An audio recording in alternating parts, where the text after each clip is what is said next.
오두막 이야기 142번째 시간 5분의 책 두 권 막 읽어주는 목사입니다. 일반 서적이 질문하고 신앙 서적이 대답하는 시간. 오늘 소개하는 일반 서적은 벤 티글러 교수님이 쓰신 레더라고 하는 책입니다. 사다리라고 하는 거죠. The Ladder.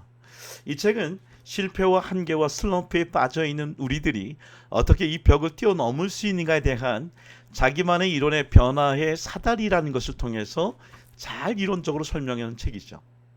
코로나 바이러스 기간 동안 우리는 한계를 느끼고 벽을 느끼고 슬럼프에 빠진 그런 시간들을 보내고 있습니다. 이 책에 대한 얘기들을 제가 오두막 5분에 마치기 위해 제가 써놓은 페이스북에 있는 글들을 보면 제법 페이지 숫자에 따라서 잘 설명해 놓고 있습니다. 이 책을 간략히 소개하면 이렇습니다. 뭐 누구나 변화를 원하는데요. 그러나 그 변화를 이루지 못하는 이유가 있다고 얘기합니다. 첫째, 목표를 세울 때에 사실은 우리가 실행적인 목표, 어떤 성과적인 목표가 아니라 학습 목표를 세우지 않기 때문에 우리는 성과에 따라 우리 자신을 자기 비하시키는 일들이 일어난다는 것입니다. 두 번째, 목표를 세웠으면 행동으로 옮겨야 되는데 행동을 옮기기 위한 동인 세 가지가 있다고 합니다. 그것은 능력, 실력이 있어야 되겠죠. 두 번째는 소원, 우리가 바라고자 하는 마음이 있어야 되겠죠. 그리고 환경, 상황적으로 이 행동을 옮길 만한 일이 되어야 된다고 얘기합니다. 세 번째, 오늘 행동을 옮기기 위하여 한 번의 이례적이 아니라 지속적으로 하기 위해서는 지지대가 필요하다고 얘기합니다. 지속적인 행동하기 위하여 자기 점검할 수 있는가, 최소한 그것은 세 가지 이상이 필요하다라고 얘기합니다. 여러분, 이 책을 강추합니다. 제가 페이스북에 올려놓은 것을 보고 구체적으로 여러분 책을 점검해 보시기 바랍니다. 여러분, 우리가 크리스찬으로 살면서 특히 이번 코로나 바이러스 기간 동안 목사로서 우리가 얼마나 자괴감을 느꼈습니까? 여기에 대한 좋은 신앙 서적이 있습니다. 바로 찰스 스펀저 목사님 쓰신 목사론이라고 하는 책이죠. 백금산 목사님은 찰스 스펀저 목사님이 이 책을 소개하면서 엮으면서 굉장히 제게 도전을 주었던 책 이야기를 하고 있어요. 왜 그러냐? 17살 때부터 목회를 시작하고요.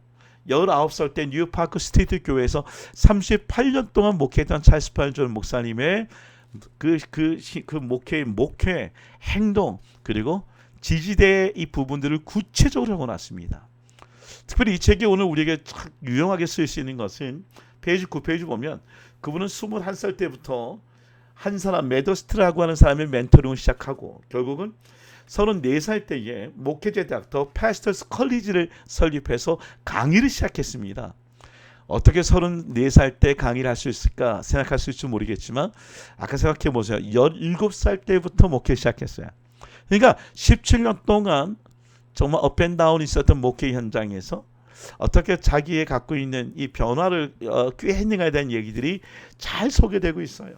자기 점검, 자기 소명에 대한 점검, 독서에 관한 것, 설교에 관한 것, 기도에 관한 것 정말 자세하게 설명이 되어져 있습니다. 여기 몇 가지만 읽어드릴게요. 이렇게 얘기합니다. 페이지 11페이지.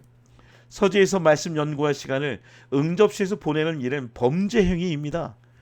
와, 독서할 자리에서 응접실 가서 나태하게 신앙을 보내는 것은 우리가 게으른 게 아니라 범죄하고 있다라고 경고하고 있습니다. 페이지 62페이지 보니까 설교에 대해서 이렇게 얘기합니다. 어떻게 사람들이 회심자도 없이 태연하게 매년 설교를 계속할 수 있는지 신기할 따름이다. 어느 순간 우리는 설교하고 그 설교를 통해 회심과 변화에 대한 기대를 잃어버린 게 정말 너무 오래되지 않았습니까? 설교하면서도 자신 없는 우리의 모습을 보지 않습니까? 페이지 80페이지. 오늘 자기 개발을 쭉 얘기하며 기도에 얘기하고 설교를 얘기할 때에 독서를 얘기할 때에 독서는 당연하고요. 필독서를 읽어야 되는 얘기를 쭉 하면서 독서라는 이런 얘기합니다. 페이지 229페이지. 성경을 철저히 연구하라. 성경을 철저히 연구한 사람은 고대 알렉산드리아 도서관의 책 전체를 다 섭렵한 사람보다 더 훌륭한 학자이다. 설교할 때에 또한 기도를 요청합니다. 이렇게 얘기합니다. 181페이지. 설교를 준비할 때 기도하라. 여기까지 생각하잖아요. 그 다음에 뭐라고 얘기하느냐. 184페이지. 설교하는 동안에도 기도하라. 여기까지 하지 않습니까? 186페이지. 설교 후에도 계속 기도해야 한다. 192페이지. 기도가 설교보다 항상 짧기 때문에 평생 절름발이 신세를 면치 못합니다. 코로나 바이러스 기간 동안 이제 1년 동안 돌아온 지난날 생각해 보면 우리는 좌절과 실패와 한계와 슬럼프를 경험했어요. 근데 이 네더란 책을 한번 읽어보십시오. 구체적으로 우리가 어떻게 목표를 세우고 어떻게 행동을 하고 어떻게 지지를 갈 수 있는지 잘 쓰여진 2020년대의 책이지요. 그리고 특별히 혹 우리가 목표를 잘못 세우고 혹 우리가 능력이 부족하고 그리고 혹 우리가 지지대가 없어도 이 한 부분은 굉장히 중요한 부분인 것 같아요. 그래서 우리에게 주신 소명입니다. 페이지 55페이지.